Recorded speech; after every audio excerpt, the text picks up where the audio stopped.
બંગાળમાં મોટી રેલવે દુર્ઘટના. નમસ્કાર, સ્વાગત છે આપનું આરબી ન્યૂઝના ટોપ 10 સમાચારમાં. હું અશ્વિન રાઠોડ. બંગાળમાં મોટી રેલવે દુર્ઘટના સર્જાઈ છે. ડ્રાઈવર સિગ્નલ તોડતા માલગાડી કંચનજંગા એક્સપ્રેસ સાથે અથડાતા 15 મુસાફરોના મોત અને 60 થી વધુ મુસાફરો થયા ઘાયલ.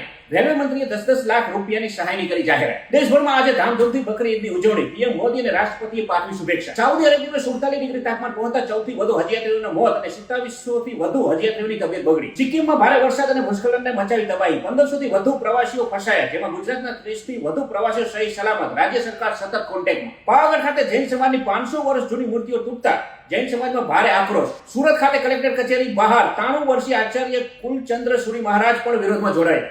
ગંગા દશેરા પર્વ. બિહાર, ઉત્તરાખંડ અને યુપીમાં ડૂબી જવાથી 52 લોકોના થયા મોત. ઉત્તર પ્રદેશમાં ભારે આગ લગાડતો ગરમીનો પારો. 49 થી વધુ લોકોએ પોતાનો જીવ ગુમાવ્યો.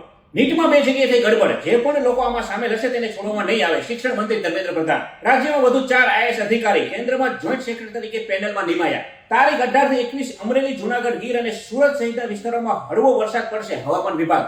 તો આ હતા આજના ટોપ 10 ન્યૂઝ અને હું હતો આપની સાથે અશ્વિન રાઠોડ. જય હિન્દ, જય ભારત.